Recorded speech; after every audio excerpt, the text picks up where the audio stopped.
Hello, everybody. It's me, San Marina.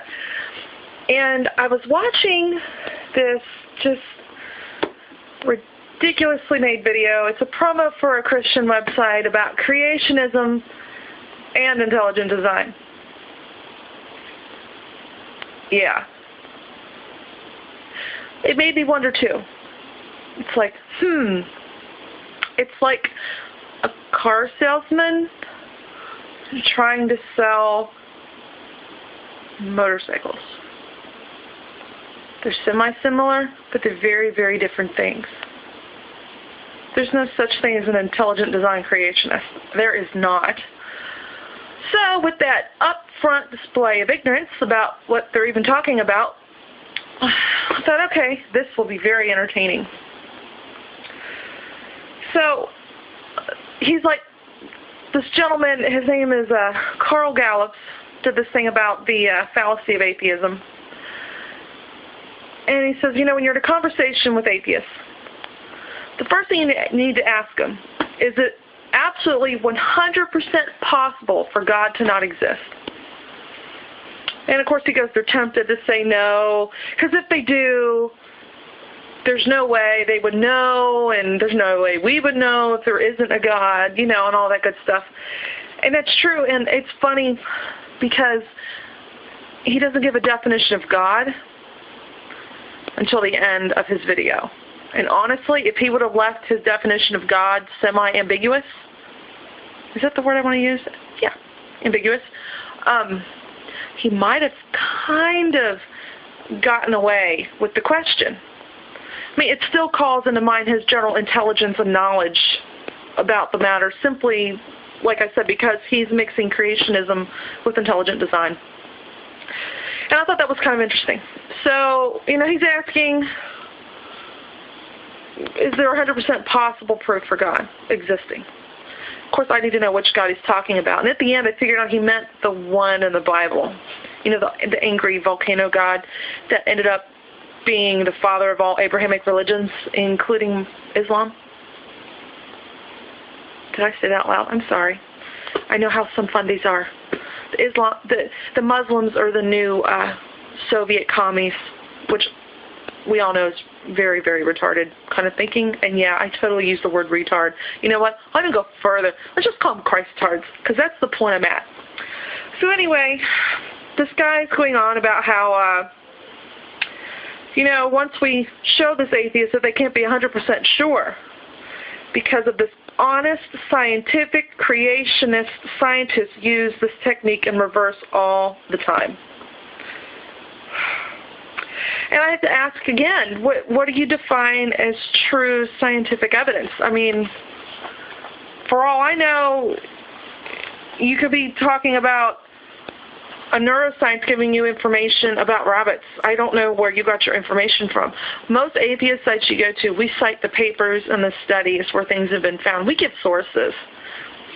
This site does not. I even went further and looked at some of their other videos, and they're just as lame and uninformed as this one, which is really scary. They're really feeding the public, well, the fundamental Christian public, what they want to hear, And that's the thing. He can't even tell me what the real scientific method is. He's emphasizing these words, true scientific evidence, real scientific knowledge. And he goes, on about the real scientific method. And it's like, nowhere, anywhere have I found him define this. Okay? He just leaves that out there rather ambivalent about it again. And I'm finding that his real evidence, knowledge, his method, it's probably God in the gaps kind of logic. We can't figure it out, it's God. Which is kind of weird. I mean, that would explain why, for the longest time, people worshiped the moon and fire. I mean, they didn't know how that stuff happened, so they made it gods. Hello. But, he even goes so far as to call evolution an interesting speculation. Evolution, they've been trying to study that for so long. They have yet to completely falsify it. That should tell you something. And it's like, okay. And this is the point where he starts using, the guy that's doing this, Carl, he starts using the term intelligent design. He switches from creationist scientists to intelligent design. And so I'm like, okay, well, where's your evidence for intelligent design then? And for those of you who don't know what the difference is, creationism, depending on where you live in the world and what religion you are, is based on your holy text. U.S., most people refer to the Bible. I believe over in, the Middle East, they refer to the Quran, and I think it's the Talmud. But you get the idea, if you're Israeli or whatever. So there's a lot of different versions of creationism out there. I think there's even one that's about a God crying into the sea or something and a baby coming out of that. I mean, there's lots of weird stuff out there. So anyway, there's a big difference. That's creationism. Intelligent design is meaning anybody or anything had have created this planet somehow, just by looking at the complex of nature and whatnot. So they're willing to say an alien did it. It doesn't have to be a god. We could have been seeded. I don't know. This is just the idea behind intelligent design. But he's using all this emphasis on true this and true that, and not giving any definition of what those are, no reference to where he's getting it from. So, and he's going on about how after you look at clear and cogent evidence, and I love how he's using his words, trying to use these, just adding all this emphasis to this and that, and using larger words that most people wouldn't know. And in case you don't know, cogent is clear, logical, and convincing.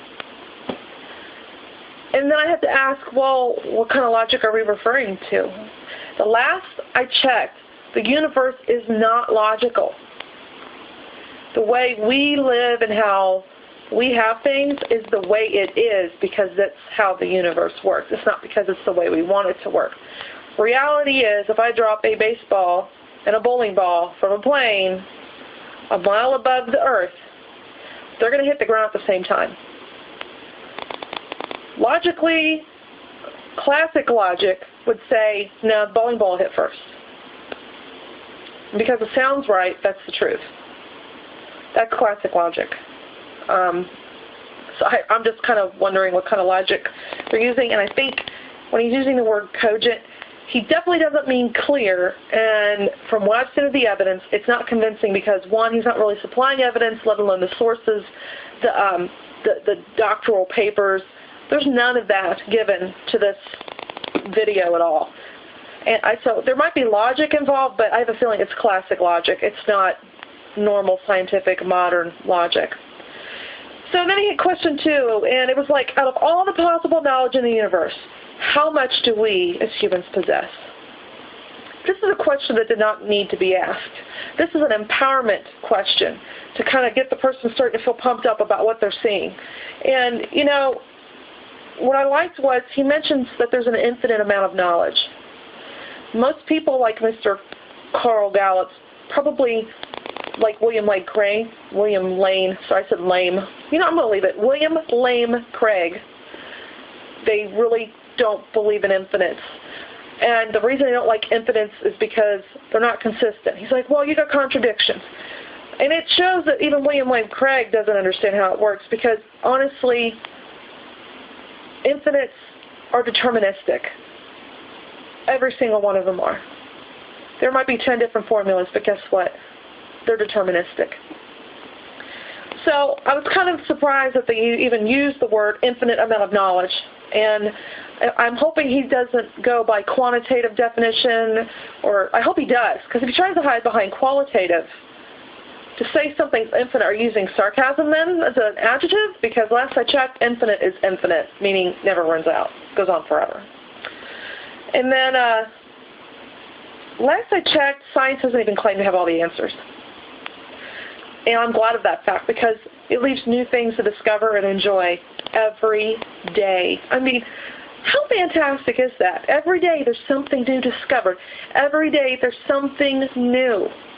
It's amazing. It's fantastic, I don't understand why it's a bad thing. But this, like I said, this is the empowerment part of the video to make you feel confident in the nonsense that you're being not even forced to swallow. Most people willingly gulp this shit down. I guess because they have an inferiority complex and they really like to fight. That's all I can think. But last I checked, I thought Christians were the one that actually acted like they knew everything, because in their mind there's an architect for everything, and the main architect is God. Therefore, everything comes from God, so they have an answer for everything, even if they don't know how. It sounds like your know-it-all Christ-heart attitude is being projected onto the atheist. I am more than happy to say, I don't know. Makes sense to me. Why would I say God did it and just fill in the gap and be lazy about my understanding of the world? Yeah, I took notes on this because I was just wowed at the ignorant stupidity and outright biased bullshit that was being spewed in this video. And whoever uploaded this, I don't think it was the actual Carl Gallup's fellow, which is kind of sad because Carl Gallup was getting his ass reamed big time, I'm sure, across the internet boards because some dumbass posted this. And on top of that, they won't even let you completely post a comment without approval. And, of course, the polite questions I asked where I said, hey, I'm just curious what your definition of God was and your scientific evidence. Can I just have some of your sources? They didn't post that one, but they sure as hell posted the one I put down later saying, you haven't answered any of these questions. You're not posting anything without approval. Real classy, dude. Of course, they posted that one. So it's kind of sad. But the video goes on. And ironically, you get a lot out of this video in like the few minutes that it runs. But the main thing I came across was that this guy goes on some more about the whole information thing. He's giving numbers. Oh, well, we probably have 1% of the information in the universe. Dude, as far as I'm concerned, we have 0. We haven't been around long enough to even hit 1% yet. I'm sorry. There's just no way. We don't know everything or enough yet. And as an atheist, having as much information available at this time that I have, yes, I don't believe in any kind of deity of any type. 0. I actually did another video about how I defend my atheism. And my biggest thing is, in the day and age we live in right now, with cell phones, movie tricks, and magic, we're finding, all these amazing things we can do with stem cells, we're going to reverse aging, all kinds of things. Like I've said before, if a being came down to this planet and short of rearranging the stars in the sky, and frankly, I'd have to be out in the universe physically there watching the stars be moved. But, it's an alien who has abilities I don't have. That doesn't make that person a god. It might make him my leader if he conquers my planet because I'm technologically not as advanced as this person. Alien. Doesn't make it a god. Gods do not exist. They never have. They never will. Omnipotence, in this day and age, we're starting to find answers to things we never did before. We're getting the answers we need to understand that there are things outside of us that are bigger, greater, and better. We are not the center of the universe. And when we finally realize we are not the center of the universe, guess what? Deities died. They went straight to mythology. And that's what God is. It's a mythology. Mythological character that unfortunately legislates my vagina. It kind of sucks. But the last time I checked, there's 0 empirical evidence that intelligent design is possible. The same goes for creationism. 0 empirical evidence. There's not even any contemporaneous reports, accounts, anything out there to even prove the God of the Bible, let alone Allah and, Shiva and all these other gods. They go straight to the back in the mythological level. And I keep hearing this whole thing about basically at the basic level, the atheist doesn't believe in God because we choose not to believe in God. And it's such another obvious statement. At the basic level, we all choose to believe or not, under the exact same circumstances and evidence that was provided. Because everything I've ever come across, and believe me, I was 20 years Pentecostal. I've seen a lot of bullshit in my day that's not backed up. When you have the exact same circumstances of knowledge, more and more people, when they get away from their family and go out into the world of Satan and start looking at the reality of how the world works, not the rose-colored glasses to make it look like how we want it to, you realize there's no room for a God. There's no room for a deity. The only illogical examples of choice I've seen has come from this Gallup fellow. We all don't have all the information. We all have seen evidence on both sides of the fence, and we all see things in our own way. Everything is subjective. Nothing is objective. And with that said, if I can get the page to turn, because I was drawing the other day. At the end of this video, he quotes a line from the Bible where God says, "The fool has said in his heart, there is no God." That's how I knew he was basing this whole thing on the Bible. And that closed the door for me. I'll never, ever believe the Bible version of anything. Honestly, I say the Bible declares the fool has said in his heart, there is a God. Because obviously you're ruling with your heart and your emotions and not your mind. You're not using those critical thinking skills that were supposedly instilled by this omnipotent, all-knowing guy. You have zero evidence all around the board, let alone the fact that your God and the mistranslated works of his divine inspiration in the Bible is your main source of proof. Cite your real evidence. Cite your legitimate sources. Not the philosophers, not William Lane Craig.